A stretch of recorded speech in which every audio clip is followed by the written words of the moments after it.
Hello प्यारे बच्चों, आप लोगों का फिर से स्वागत है अपने यूट्यूब चैनल में। आप लोग को हम सिखाएंगे, बेलन से क्वेश्चन पढ़ेंगे और इसके पहले फार्मूला को हम जान लेंगे। इसमें बेलन में क्या-क्या फार्मूला होता है। चलिए हम बेलन से फिगर से आप लोग को हम बताते हैं बेलन कैसा बनता है। फिगर के से पहले बेलन को समझिए। ये क्या है बेलन, इसको बनाते हैं। ऐसे बेलन बनता है। क्या ही बेलन है? बेलन है और इसके बीच में क्या होगा, इसका सेंटर होगा।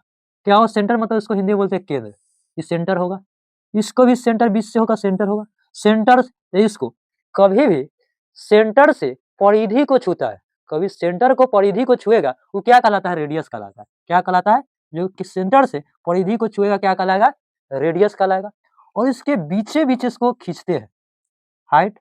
इसको इसको यहाँ से लेके यहाँ तक का रेडियस होगा और यहाँ से लेके यहाँ तक क्या कहलाता है, रेडियस कहलाएगा। और पूरा को जोड़ देंगे तो क्या होगा, 2r हो जाएगा, तो वो हमेशा डायमीटर कहलाएगा। डायमीटर मतलब व्यास कहलाएगा। कहने का मतलब है कि ई यहाँ से यहाँ तक रेडियस कहलाएगा और यहाँ से यहाँ तक रेडियस करेगा। और पूरा जोड़ेंगे तो क्या होगा, 2r। तो 2r कथी होगा, डायमीटर होगा। डायमीटर को सीरीज करते हैं डी से, तो डी बराबर 2r होगा। क्या होगा, इसका इससे फॉर्मूला निकल गया। अब इसके ये क्या होता है, हाइट होता है। क्या होता है, हाइट। इससे हाइट होता है। अब इसका फॉर्मूला आप लोग समझिए। इसका क्या होता है फॉर्मूला, जैसे है बेलन, बेलन का वक्र, वक्र पृष्ठ क्षेत्रफल। बेलन का वक्र पृष्ठ क्षेत्रफल क्या होता है, तो बेलन का जो वक्र पृष्ठ क्षेत्रफल होता है 2 पाई आर एच होता है। क्या होता है, 2 पाई आर और एच होता है। तो याद कर लेना होगा कि बेलन का वक्र पृष्ठ क्षेत्रफल क्या होता है, 2 पाई आर एच होता है। अगला इसका फॉर्मूला क्या होता है समझिए। बेलन का, बेलन का संपूर्ण, बेलन का संपूर्ण पृष्ठ क्षेत्रफल। जो बेलन का संपूर्ण पृष्ठ क्षेत्रफल कैसे निकलेगा, मतलब संपूर्ण मतलब उसका टोटल एरिया कैसे निकलेगा, इसका जानना है। तो इसका क्या होगा कि ऊपर वाला वृत्त का क्षेत्रफल बटा में नीचे वाला वृत्त का क्षेत्रफल, अब प्लस क्या होगा, वृत्त का प्लस होगा, बेलन का वक्र पृष्ठ क्षेत्रफल होगा। मतलब कहने का मतलब है कि ऊपर वाला प्लस वृत्त का क्षेत्रफल, ऊपर वाला वृत्त का क्षेत्रफल और प्लस नीचे वाला वृत्त का क्षेत्रफल और प्लस बेलन का वक्र पृष्ठ क्षेत्रफल। तो लिखेंगे क्या, पाई आर स्क्वायर वृत्त का क्षेत्रफल। वृत्त का क्षेत्रफल क्या होता है, पाई आर स्क्वायर और प्लस नीचे वाला वृत्त का क्षेत्रफल पाई आर स्क्वायर और प्लस क्या होता है, बेलन का वक्र पृष्ठ क्षेत्रफल। तो 2 पाई आर एच होता है। इसको जोड़िए, pi r square plus pi r square, तो क्या होगा 2 पाई आर स्क्वायर। तो 2 पाई आर स्क्वायर और प्लस क्या है, 2 पाई आर और एच है। इसमें दोनों में क्या कॉमन है, 2 पाई आर कॉमन है। तो 2 पाई कॉमन ले लेंगे, 2 पाई आर कॉमन ले लेंगे। इसमें 2 आर था तो 1 आर बच गया और प्लस क्या बचा, 2 पाई आर कॉमन लेते बच गया क्या, एच बच गया। तो प्लस क्या लिखेंगे, प्लस एच लिखेंगे। तो इसका फॉर्मूला हो गया क्या, बेलन का जो संपूर्ण पृष्ठ क्षेत्रफल निकला 2 pi r into r plus h ने। और इसका फॉर्मूला, जो तीसरा फॉर्मूला क्या होता है समझिए। तीसरा फॉर्मूला है बेलन का आयतन क्या होता है। बेलन का जो आयतन, आयतन बेलन का आयतन क्या होता है, जो बेलन का आयतन होता है पाई आर स्क्वायर एच होता है। क्या होता है, पाई आर स्क्वायर एच। पूछेगा कि बेलन का आयतन क्या होता है, क्या होता है, पाई आर स्क्वायर एच। अब इसका अगला जो फॉर्मूला है क्या, बेलन का हम जानेंगे, खोखले बेलन का, खोखले बेलन का, खोखले बेलन का आयतन जानेंगे। क्या जानेंगे, खोखले बेलन का आयतन क्या होता है। खोखले,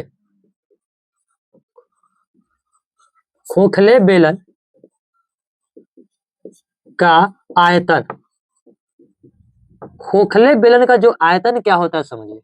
खोखले जो बेलन का आयतन होता है, बड़ा वृत्त का क्षेत्रफल माइनस छोटा वृत्त का क्षेत्रफल को घटा देंगे तो ये खोखले बेलन का आयतन निकलेगा। क्या निकलेगा, खोखले बेलन का आयतन निकलेगा। मतलब बड़ा वृत्त का क्षेत्रफल पाई आर, तो बड़ा वृत्त का क्षेत्रफल को बड़ा आर से लिखेंगे तो पाई आर स्क्वायर, तो बड़का आर के square pi r square h. तो मतलब खोखले बेलन का आयतन निकलेगा, पहला मतलब बेलन का वक्र पृष्ठ क्षेत्रफल, तो पहला बेलन का मतलब पहला बेलन का, बड़ा बेलन का वक्र पृष्ठ क्षेत्रफल माइनस छोटा बेलन का वक्र पृष्ठ क्षेत्रफल। क्या होता है, तो छोटा को छोटा से आर से लिखेंगे तो छोटा पाई आर से, छोटा आर के स्क्वायर प्लस क्या होगा, एच होगा।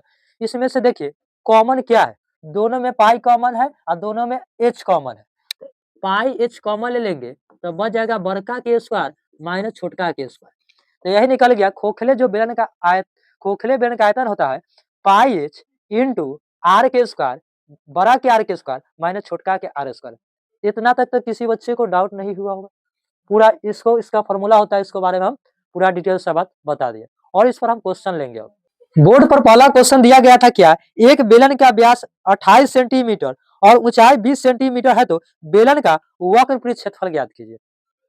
एक बेलन लेके फिगर से आपको समझाते हैं, समझिए।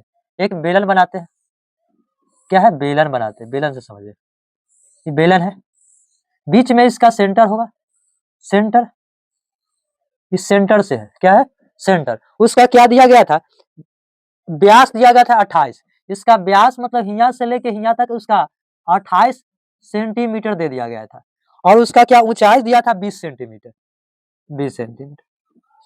तो इसको जब हमको व्यास को हम डी से शुरू करते थे तो व्यास कितना दिया गया था 28 सेंटीमीटर। तो इसको त्रिज्या निकालेंगे, तो त्रिज्या निकालेंगे, व्यास का क्या करेंगे आधा, तो 28 सेंटीमीटर बटा में 2, तो 2 से 28 क्या मरते हैं, 14 मरते हैं। तो 14 सेंटीमीटर से इसका क्या होगा, त्रिज्या होगा। और उसका ऊंचाई दिया गया था कितना, 20 दिया था, 20 सेंटीमीटर दिया गया था।